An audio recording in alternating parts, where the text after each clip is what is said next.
Şu ana dek çekilmiş en iyi tarihi yapımlardan biri olan Mehmet Fetihler Sultanı dizisinde, Ulu Hakan II. Murad'ın 3 Şubat 1451 tarihinde gerçekleşen vefatı ile Osmanlı için artık yeni bir dönem başlıyor. Yeni bölüm ile birlikte, Osmanlı'nın en kudretli padişahlarından biri olan Fatih Sultan Mehmet'in tahta çıkışını izleyeceğiz. Peki, tahta çıkmasından 2 yıl sonra İstanbul'u fetheden Fatih Sultan Mehmet, tahta çıkınca ilk iş olarak ne yapmıştır?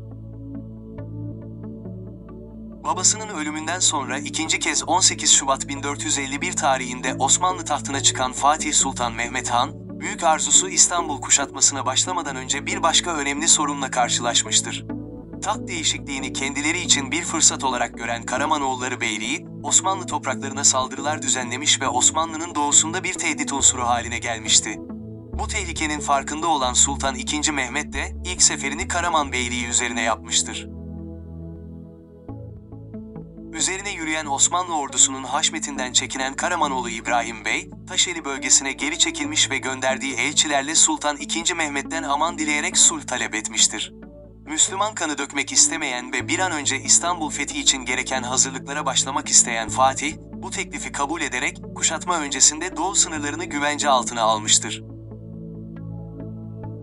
Karaman Seferi dönüşü Bursa'da, Yeniçerilerin sefer bahşişi isteyerek kazan kaldırmaları üzerine, ilk saltanatında yaşanan Buçuktepe vakasını da unutmamış olan Sultan Mehmet Han, önce 10 kese akçeyi Yeniçeri'ye dağıttırıp ortalığı sakinleştirmiş, ancak hemen sonra Yeniçeri Ocağı'nın ağası Kurtçu Doğan'ı falakaya yatırtıp, görevinden azletmiş ve olaya kalkışan diğer Yeniçeri subaylarını da sert bir şekilde cezalandırmıştır.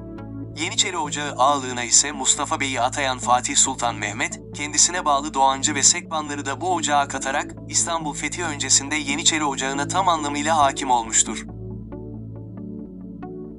Dizide de Sultan Mehmet Han'ın tahta çıkışından sonra, tarihte olduğu gibi İstanbul fethine giden yolda, öncelikle Karaman Seferi'ni ve Yeniçeri'nin hizaya sokulması olaylarını sırasıyla izleyeceğimizi düşünüyoruz. Yeni içeriklerimizden anında haberdar olabilmek için kanalımıza abone olarak bildirim zilini açabilirsiniz. Sağlıkla ve mutlulukla kalın.